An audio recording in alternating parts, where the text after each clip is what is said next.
Salut tout le monde, on est parti aujourd'hui pour le 1320e épisode de l'After Zap Image. On va débuter les amis avec les résultats de la 37e journée de Ligue 1 qui s'est déroulée samedi, c'était un multiplex. On va regarder les résultats, on va aussi parler un petit peu des petits enseignements de cette avant-dernière journée du championnat et puis après on parlera notamment des distinctions hier et des trophées UNFP du football. Metz s'est imposé face à Angers 1-0, très bonne opération pour les Grenades, Fred Antonetti qui sont provisoirement donc barragistes et 18e, on n'y croyait plus il y a quelques semaines, mais voilà, à une journée de la fin du championnat, Metz est barragiste, c'est Saint-Etienne qui est 19e, alors la dernière journée pour Metz, ça sera un déplacement du côté du Parc des Princes. Saint-Etienne qui est donc 19e et qui a été battu à Geoffroy Guichard par Reims sur le score de 2-1. Bordeaux tenu en échec 0-0 à domicile par Lorient. Les Bordelais sont à 99,99% en Ligue 2. Il faudrait un véritable miracle pour que Bordeaux aille chercher la place de barragiste le week-end prochain. Montpellier lourdement battu à domicile par le Paris Saint-Germain 4-0. La victoire de Lyon 3-2 face à Nantes. Le Racing Club de Lens qui continue de croire à l'Europe. Les Lensois s'imposent 3-1 du côté de Troyes.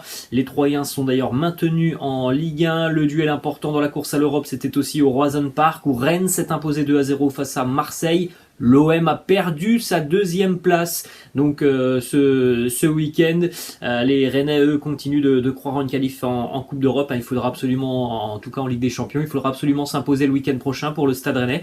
Nice a été battu à domicile par Lille 3-1, très mauvaise opération pour les Aiglons. Monaco a renversé Brest sur le score de 4-2 alors que les Brestois menaient 2-0 dans cette rencontre. Un triplé de Wissam Ben Yedder. Monaco est deuxième du classement après avoir terminé cette saison en boulet de canon, le canon, les Monégasques qui sont sur une série complètement dingue de 8 victoires consécutives.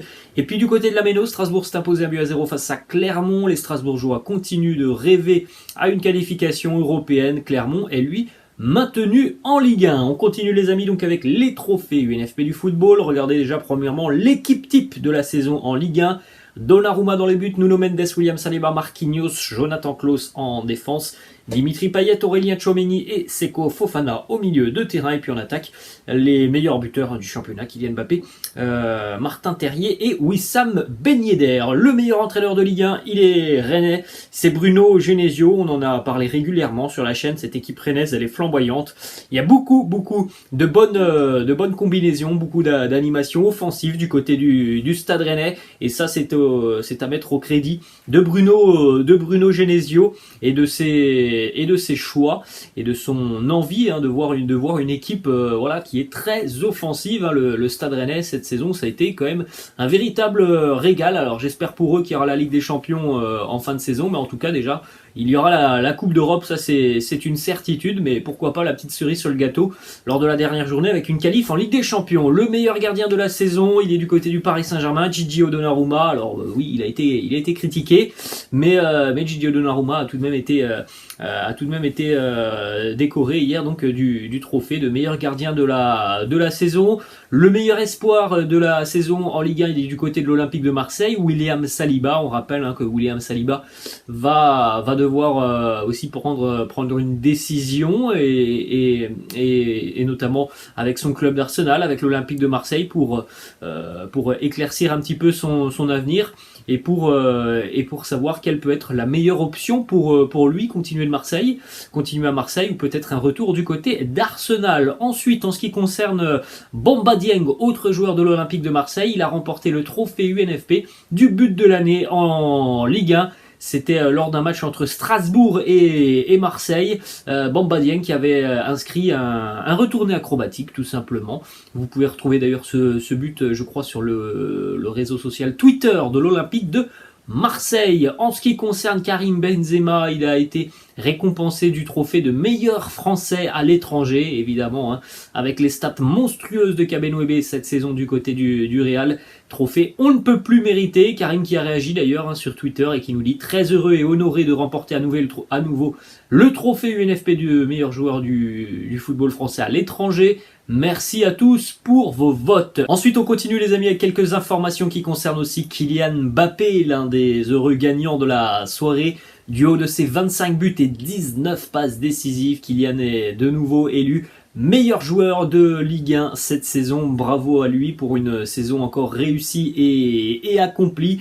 Troisième fois consécutive que Kylian remporte donc ce trophée de meilleur joueur de Ligue 1. Et évidemment que cette soirée a été aussi l'opportunité pour Kylian Mbappé de nous en dire un petit peu plus sur son avenir. Il a été questionné, évidemment, on pouvait s'y attendre. Il a été questionné lorsqu'il est venu chercher son trophée. Et voilà ce qu'a dit Kylian Mbappé, qui commence vraiment à nous donner des informations importantes. On est sur les derniers jours donc de la décision de Kylian Mbappé. Il nous dit: j'ai fait cette erreur il y a 3 ans de m'accaparer la cérémonie. Aujourd'hui, je veux juste participer à cette cérémonie, pas chercher la gloire. On saura très rapidement, c'est quasiment terminé. Ma décision est prise. Oui, quasiment. Voilà, Kylian Mbappé a fait son choix, le Real ou le Paris Saint-Germain. Eh bien, on le saura très rapidement puisqu'il l'a lui-même annoncé. Il a annoncé qu'on en saurait plus avant le rassemblement avec l'équipe de France. Alors les amis, aujourd'hui on est le 16 mai, le rassemblement avec l'équipe de France c'est le 28 mai. Et Kylian a dit tout simplement qu'on en saurait plus et qu'on saurait tout simplement où il jouera l'année prochaine, bien avant ce rassemblement avec l'équipe de France. Donc voilà, sur les 10 prochains jours, les amis, on sera fixé sur ce feuilleton qui dure depuis plus d'1 an. Maintenant, ensuite, on va enchaîner les amis du côté cette fois-ci du Paris Saint-Germain, mais du côté de la section féminine du Paris Saint-Germain qui s'est imposé hier 8-0 en finale de la Coupe de France face à Yzeure, club de division 2 féminine. 8-0, un succès évidemment avec beaucoup de maîtrise du côté des Parisiennes. On se dirige du côté de l'Espagne les amis et on jette un coup d'œil aux résultats de la 37e journée de Liga. L'Atlético tenu en échec par Séville, partout. La victoire du Betis face à Grenade, 2-0. La victoire importante de Majorque en bas de tableau. Dans le temps additionnel, les joueurs des Baléares s'imposent 2-1 face au Rayo Vallecano. Le Barça tenu en échec 0-0 du côté de Retafe dans un match vraiment très très fermé. Cadix tenu en échec à domicile par le Real Madrid, un partout. La victoire de la Real Sociedad du côté de Villarreal sur le score de 2-1. À noter hier les amis que du côté de l'Atlético Madrid, on a officialisé le départ de Luis Suarez à l'issue de la saison. Luis Suarez qui sera donc resté 2 ans du côté de l'Atleti, 95 matchs, 42 buts. 5 passes D pour l'attaquant uruguayen qui était en larmes hier évidemment sur la pelouse du Wanda Metropolitano. Ça a été tout de même une très belle aventure pour lui du côté de l'Atlético, le club qui lui a fait confiance après que le Barça les dégageait tout simplement du club parce que ça a été honteux la façon dont le Barça lui a demandé de partir. Donc ça a été tout de même une belle parenthèse pour lui du côté de l'Atlético Madrid. On jette un coup d'œil les amis au classement de la Liga avec notamment le Real Madrid donc champion d'Espagne, le Barça qui a officialisé sa 2e place en Liga, l'Atlético 3e, Séville 4e, le Betis est 5e et en bas de tableau c'est Cadix et Majorque qui sont à égalité de points et tout se jouera sur la dernière journée. En bas de tableau on l'a pas dit mais la Real Sociedad s'est qualifiée de nouveau pour la Coupe d'Europe. Petit passage aussi du côté du championnat espagnol féminin avec la dernière journée hier et une nouvelle victoire pour le FC Barcelone qui était déjà championne d'Espagne depuis de nombreuses semaines. Regardez le classement, le Barça 30 matchs en section féminine, 30 victoires, 90 points. Différence de but de plus, 148 pour les Barcelonaises. Ensuite, on se dirige du côté de l'Angleterre, les amis. Le point très très important hier pris par Manchester City au London Stadium de West Ham, alors que les Citizens ont été menés 2-0 dans cette rencontre parce que Jarrod Bowen avait inscrit un doublé en seconde mi-temps. Jack Grealish a marqué, Koufal marque contre son camp, Riyad Mahrez a manqué un penalty qui aurait pu quasiment donner le titre à 99,99% à Manchester City. En tout cas, les Citizens ont pris un point très très important qui leur permet d'avoir leur destin en main pour la dernière journée de Premier League. City qui a vraiment beaucoup dominé hier mais qui malheureusement a été surpris sur la première mi-temps. Du côté de West Ham hier c'était aussi la dernière d'une légende du club, Mark Noble, joueur qui a disputé le plus de matchs sous les couleurs des Hammers. Plus de 400 matchs sous les couleurs des Hammers, 18 ans passés au club et il était évidemment très très ému hier, Mark Noble. Donc on l'a dit, Manchester City a tout de même pris un point qui pourrait coûter très très cher. Le week-end prochain, Manchester City sera champion si il s'impose face à Aston Villa. Il n'y aura même pas besoin de s'intéresser aux résultats de Liverpool. Si City s'impose, ils seront champions d'Angleterre. Ou alors City pourrait être champion un petit peu plus rapidement si Southampton s'impose face à Liverpool. Ensuite, les amis, on va continuer avec cette petite information tout de même, puisque ça pourrait être un ancien joueur de Liverpool qui pourrait potentiellement offrir le titre aux Reds. Aston Villa entraîné par Steven Gerrard, et les Villains de Gerrard vont donc affronter Manchester City ce week-end pour la dernière journée du championnat. Du côté de Liverpool, les Reds ont remporté la FA Cup samedi au tir au but face à Chelsea. Mohamed Salah et Virgil van Dijk ont tous deux été touchés. Jürgen Klopp s'est tout de même montré optimiste, et notamment optimiste par rapport aux chances de voir les deux joueurs face au Real Madrid. Il nous dit: je pense que les deux iront bien. Ensuite, on est du côté de Leeds United, où hier les Peacocks ont égalisé à la 92e grâce à Patrick Schick. Un point pris à la 92e pour Leeds face à Brighton, un partout, un point qui peut coûter très cher dans la course au maintien, puisqu'à l'heure actuelle Leeds est sorti de la zone de relégation. C'est Burnley qui est en 18e position. Petite photo hier assez sympa du côté des Lion Road. C'est Calvin Phillips qui a récupéré une petite pancarte d'un supporter de Leeds. Il l'a récupérée donc sur le terrain. Rafinha, fais-moi sourire, et il allait voir d'ailleurs son coéquipier brésilien avec cette pancarte. Autre résultat hier en Angleterre, Tottenham s'impose 1-0 face à Burnley, justement Harry Kane sur penalty dans le temps additionnel de la première mi-temps. Les Spurs mettent donc la pression sur Arsenal, qui jouera ce soir du côté de St James Park face à Newcastle.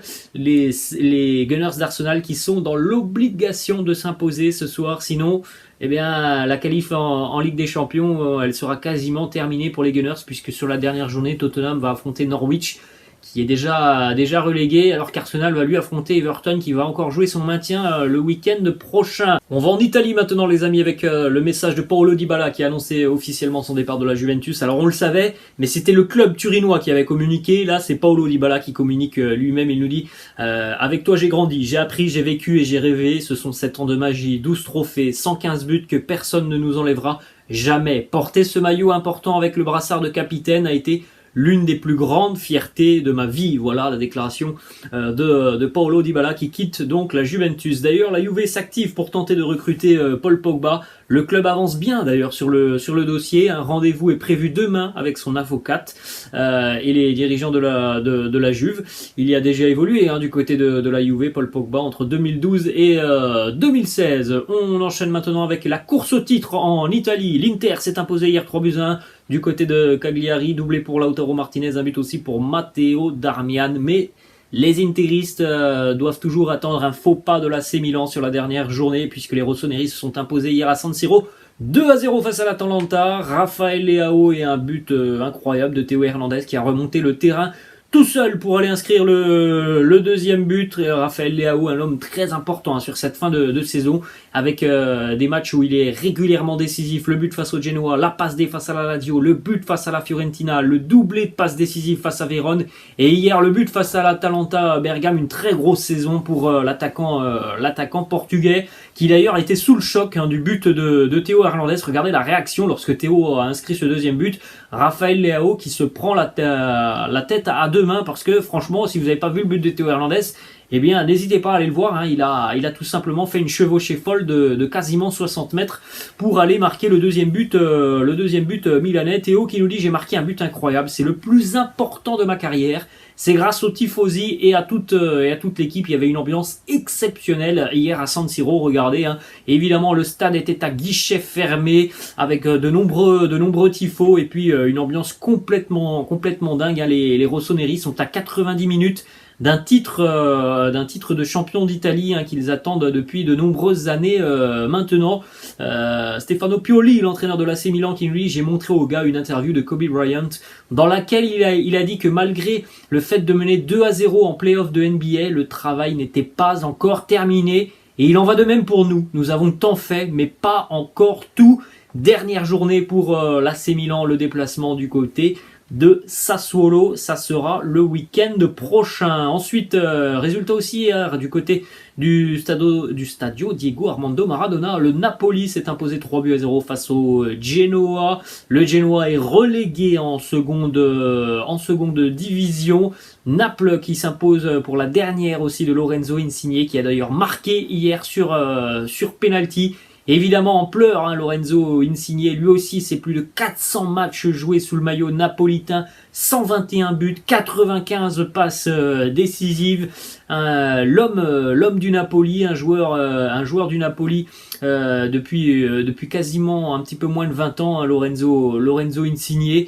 Il est né du côté de Naples, juste à côté. Donc voilà, c'était un déchirement hier, hein, évidemment, ce dernier match pour lui. Mais ça a été tout de même une belle fête. On rappelle qu'il va s'engager du côté de la Major League Soccer à Toronto. On l'a dit, le Genoa est relégué en Série B. Le Genoa est d'ailleurs un club qui est détenu par 777 partenaires, qui est le nouveau partenaire, hein, le nouveau propriétaire du Red Star 93. Le Genoa qui flirtait déjà depuis quelques années avec la zone de relégation, cette fois-ci, voilà, ça n'a pas fonctionné. La mission survie et maintien pour le Genoa. Ensuite, les amis, du côté de l'Allemagne, avec notamment le retour de Schalke en Bundesliga. Schalke a d'ailleurs remporté le trophée de champion d'Allemagne de la 2e division, avec notamment un but exceptionnel hier, hein, du côté de Nuremberg. Un but de 60 mètres, quasiment un petit peu plus loin que le milieu de terrain. Si vous pouvez le retrouver, je pense qu'il doit être présent sur le compte Twitter du club. Le Werder Bremen est aussi de retour en Bundesliga.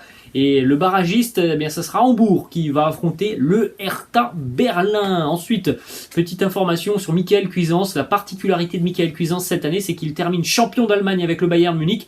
Mais dans le même temps, il est aussi relégué en Série B avec le club de Venise. Et on termine, les amis, cet épisode du côté de la Belgique. Le club Bruges est champion de Belgique. Victoire hier du côté d'Anvers. Pour Bruges, 3e titre consécutif pour les Belges. Voilà les amis, la fin de cette vidéo. J'espère que ça vous a plu. N'hésitez pas, comme d'habitude, à lâcher un petit pouce bleu. N'hésitez pas non plus à vous abonner à la chaîne. Je vous laisse, je vous dis à la prochaine. Ciao.